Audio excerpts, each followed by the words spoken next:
some information about the holy sacred armor, the spiritual armor.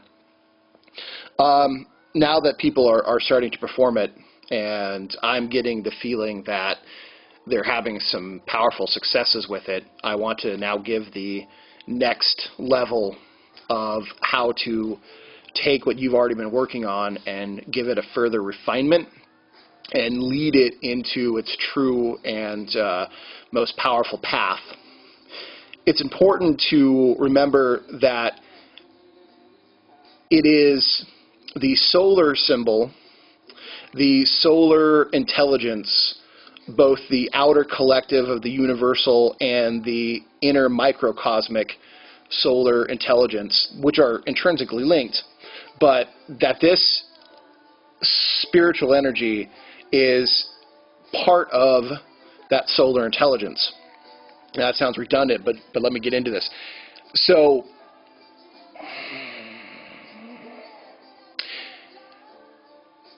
it is because the breastplate is the protection of your solar nature. I'm channeling this, and it's taking me off into a tangent, and I want to stay absolutely focused. So, your solar symbol, or your solar center, is the storehouse of your emotional, there it goes, that's okay, is the storehouse of your emotional energy. Okay? All your emotional currents, your strongest emotional currents flow through your heart center. All right? And because of this, it is one of the most vulnerable psychic pathways into you personally, as well as the universal collective. But it is also where you are most powerful in presenting who you are. This is how you emotionally connect with other people. And it is the energetic center of the universe.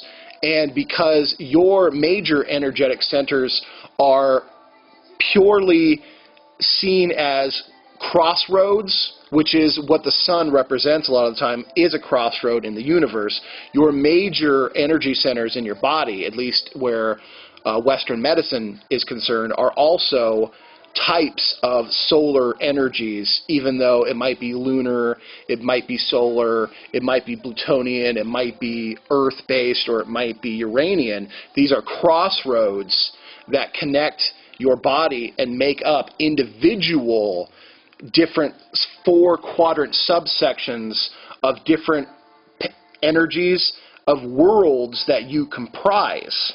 Does that make sense? Needless to say, your solar self, in the way that it relates to the heart center and to the solar plexus, are combined within the Western tradition. There is no separation. The solar plexus is the guard to the great treasure of your emotional storehouse, which is your heart center. So, your spiritual energy is comprised, your spiritual armor is comprised of solar energy. So, when you are performing the spiritual armor, first, now this is going to be slightly different than what you've done, but this is a refinement. Allow yourself to place gently your intentions on your heart center and on your solar plexus together collectively. And as you allow this to happen, allow a golden liquid to start to flow, like almost as though you were wounded with like the spear of Mars or something. Oh, weird. I don't know how this is connected at all. And allow this golden liquid to flow all throughout your body, covering yourself from head to toe and being made whole again, kind of like the Jupiterian cup. Wow, there's like there's some sort of like, I don't know, I guess you call it a tradition or a mystery here. As that golden energy, as that golden light, which should be highly radiant, surrounds your entire body, allow then an armor to appear in form. Now, again, don't force the appearance of this armor. Allow it to be what it needs to be. Its form will begin to suggest messages to you, but don't start looking into that too deeply quite yet. Just allow it to happen. The more you perform this, the more your physical reality will take on the appearance of you wearing armor. Now, does that mean that it means that you are triggering subconscious messages to the astral body that you are looking for it to be highly protected. No chinks in the armor, that your astral energy field is strong and powerful. And the image that comes without being forced of whatever your astral armor looks like, it could be the same, it might change, it doesn't really matter, is the most powerful vibrationally it needs to be. So if you want it to be samurai armor, but for whatever reason it is the armor worn by the paladins of Charlemagne, it needs to be that, because vibrationally your astral body is picking up on the type of attacks, the type of influences that it has pressed against it, and it is vibrationally showing you the most appropriate form geometrically, the shape, the angles, all those things to protect you from the influences that are coming against your heart center. That's a mouthful, but it's true. That is why you allow it to be what it needs to be, as opposed to trying to force your own perceptions that may or may not be extremely clear. Okay? Now, the second part is over the heart center. I want you to begin creating the solar cross. Okay? It'll go, this line goes across your chest, kind of where your nipples are, and this goes down the center line of your body, and then you have the Saturnine circle. This is showing that your higher self is growing past the physical boundaries of the Saturnine circle of what your physical body is. So your astral body is growing past the physical limitations, the perceived limitations of the physical body. Okay? That is very important that you begin to trigger that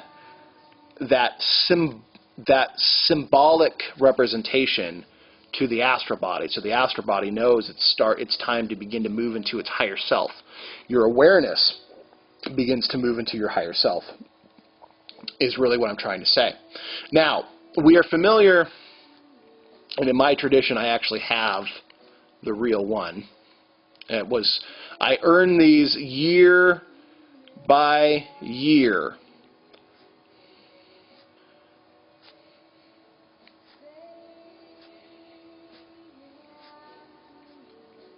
Okay? 12. It took me a year to earn the vibrations for each one. Let me really make, yeah, that's 12. Oh my gosh. Went to public school. Math is not good. So, it took me a year to earn each of the vibrational correspondences of the zodiac. And in my highest magical workings, I wear a talisman, a layman of the 12 energetic influences that continually beam into my heart center and then are refined and beam out, that are specific and unique to me. This plating is a protection. It makes sure that the energies that are flowing into me are refined and pure planetary energies, each according to the zodiac. So each 12 of these gemstones that are in mine, that are my own private, we'll go with the word amulet, is, or I guess you call it breastplate as well. I spent a year earning each. Now, I don't think we have 12 years. So, and I have been working very hard with the spirits of my house to allow for a process that you could do it in a month for each one, but after this threat has passed, then you would have to go through and spend a year earning each one if that was the case. Don't take that lightly, because I have had other people say they want to do this, begin the process, and I tell them that once you start, you cannot stop. Unfortunately, one of them was not quite as honest with me as he should have, and is now dealing with the ramifications of now trying to prevent this process that he swore to. It's not easy. Don't take this lightly. If you wish to go down this path, you can. Now that is to own the physical representation of it. What I have been taught also is you can begin to channel or focus the planetary energies of the zodiac into your heart sphere through this process and refine them and strengthen, but also purify the ones that come out of you that are sharply, uniquely you, and this will create a certain radiance, a resonance of your presence that people will begin to take notice, like you were a solar entity or something, because people notice the sun. Oh, strange how this all stuff is linked. So, going down your left shoulder,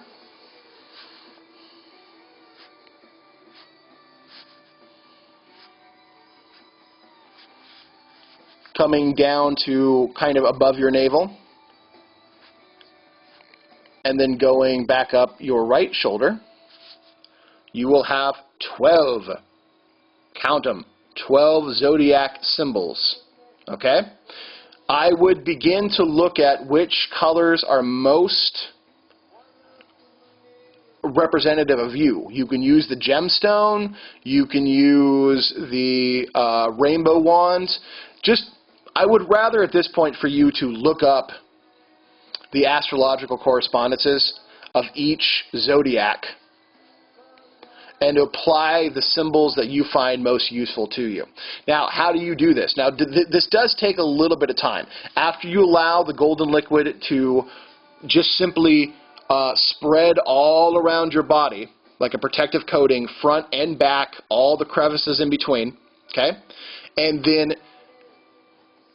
come into a state of wholeness of a complete set of armor with no chinks whatsoever, and allow a radiant white cross to go across your nipples and down the front of your body, and allow this circle that is around your heart center, which comprises both your solar plexus and your heart center.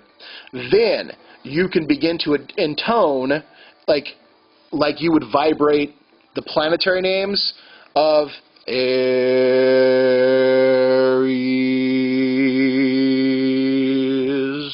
and see the symbol for Aries appear. And then, of course, go to Taurus, okay, Gemini, Cancer, Leo, so on, so forth, all right? Until you have all 12 imprinted and appears to be carved in the appropriate color that is best for you on your solar armor, or on the breastplate of your solar armor. This will help deflect and protect you from a lot of different planetary pathways into your emotional storehouse, okay? There are many different avenues which you can magically disrupt, attack, and even really kill someone. And this is a way to say that I am protected against these different avenues, and I radiate a shimmering brilliance with the rainbow color of this zodiac forms, so that you can attract the people that you want and deflect the energies and influences that you don't. So this is part 2 of the spiritual armor refinement process. If you have any questions, email me. I'll do my best to get back to you. I know sometimes I'm available and unavailable and whatnot, but take this, begin to use it, experiment with it, with the colors and things, and just see how it begins to manifest in your life. I think you'll greatly enjoy what happens, and because your powers of astral imagery are going to be heightened and sharpened, your ability to astral project will be better. Now, here's an important thing. Astral projection is about relaxing and letting it go. Relaxation, remember that word, relaxation, and the bird of paradise comes only to an open hand. So, if you are trying to force and clench and grab with all your might, astrally projecting or trying to force it, it's not going to work. If you're straining, it's highly counterproductive to relaxing. You need to find one way, if it's allowing yourself to float out of your body or climbing the rope or whatever, you have to simply allow it. You have to lay there and just let it occur. If you try to force it or if you want it too bad, it's not going to happen. You have to let, I am getting to the point where I can consciously, almost at will, when I am in a certain state, astrally project. And that's 20 years in, okay? This is 20 years in. Most of the time I've had to do lucid dreaming, to realize I was dreaming, of course, and then project out. Now I'm getting to the stage where I'm starting to just simply allow it to happen, and my intentions and the pathways and my belief system, which all coalesce into a tradition. This is why a tradition is extremely important. My tradition, my reality allows for astral projection to happen. Okay? Take that to heart. My tradition allows for astral projection to happen. Does yours? Something to ponder. But if you're trying to force it, it will not happen. You have to allow. Steam just floats off of boiling water. That's all it is. You just float. And if it doesn't work at first, you just keep floating. You just keep floating, just keep swimming, and it eventually will, because you will target and strengthen the intent to astrally project.